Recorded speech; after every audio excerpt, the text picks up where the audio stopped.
ಇತ್ತೀಚೆಗೆ ಒಬ್ಬ ಬಾಲಿವುಡ್ ನಟಿ ಅಷ್ಟೇ ಅವರು ಬಹಳಷ್ಟು ನಾನು ಸುಂದರವಾಗಿ ಕಾಣಬೇಕು ಅಂತ ಹೇಳಿ ಅದನ್ನೆಲ್ಲ ಮಾಡಿಸ್ಕೊಂಡ್ರು. ನಂತರ ಸ್ವಲ್ಪ ದಿನಗಳಾದ ನಂತರ ಇದರಿಂದ ನಂಗೆ ತೊಂದರೆ ಆಗ್ತಾ ಇದೆ ಅಂತ ತೆಗೆಸಿ ಪ್ರೆಸ್ ಮೀಟ್ಗಳನ್ನೆಲ್ಲ ಕೂಡ ಮಾಡಿದ್ರು. ಸೊ ಇದ್ರ ಬಗ್ಗೆ ಮಾಹಿತಿಯನ್ನ ನೀಡೋದಾದ್ರೆ, ಬಾಲಿವುಡ್ ನಟಿ ಬಗ್ಗೆ ಎಲ್ಲರಿಗೂ ಗೊತ್ತಿದೆ.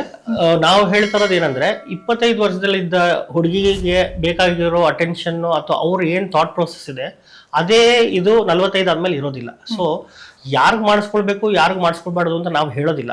ಬಟ್ ಅವ್ರಿಗೆ ಬೇಕು ಅಂದ್ರೆ ಬ್ರೆಸ್ಟ್ ಇಂಪ್ಲಾಂಟ್ಸ್ ಅಂದ್ರೆ ಸ್ತನ ಸೈಜ್ ನ ದೊಡ್ಡದು ಮಾಡೋದಕ್ಕೆ ಬ್ರೆಸ್ಟ್ ಇಂಪ್ಲಾಂಟ್ಸ್ ಯೂಸ್ ಮಾಡ್ತೀವಿ. ಇದು ಯೂಸ್ ಮಾಡೋದ್ರಿಂದ ಇವಾಗ ಬರ್ತಾ 5th 6th ಜನರೇಷನ್ ಇಂಪ್ಲಾಂಟ್ಸ್ ತುಂಬಾ ಸೇಫ್ ಆಗಿದೆ. ಅದು ಸಿಲಿಕಾನ್ ಜೆಲ್ ಶೀಟ್ ಕವರ್ ಆಗಿರುತ್ತೆ ಅಂಡ್ ಕಂಟೆಂಟ್ ಕೂಡ ಸಿಲಿಕಾನ್ ಇದೆ. ಲೀಕೇಜ್ ಕಡಿಮೆ, ರಪ್ಚರ್ ಆಗೋದು ತುಂಬಾ ಕಡಿಮೆ ಇದೆ. ಸೇಫ್ ಹ್ಯಾಂಡ್ಸ್ ಅಲ್ಲಿ ಕರೆಕ್ಟ್ ಆಗಿ ಮಾಡಿದ್ರೆ ಅವ್ರಿಗೆ ಚೆನ್ನಾಗಿರುತ್ತೆ ಅಂಡ್ ಇಟ್ಸ್ ಲೈಫ್ ಲಾಂಗ್. 40 ವರ್ಷ ಆದ್ಮೇಲೆ ಯಾವುದೇ ಕಾರಣಕ್ಕೂ ಮಹಿಳೆಯರಿಗೆ ಬ್ರೆಸ್ಟ್ ಕ್ಯಾನ್ಸರ್ ಆಗೋ ಚಾನ್ಸಸ್ ಇರುತ್ತೆ. ಕೆಲವು ತಪ್ಪು ಕಲ್ಪನೆ ಏನಂದ್ರೆ ಬ್ರೆಸ್ಟ್ ಇಂಪ್ಲಾಂಟ್ ಮಾಡಿಸ್ಕೊಂಡಿರೋದಕ್ಕೆ ಕ್ಯಾನ್ಸರ್ ಜಾಸ್ತಿ ಆಗುತ್ತೆ ಅನ್ಕೊಳ್ತಾರೆ. ಹಾಗೇನಿಲ್ಲ.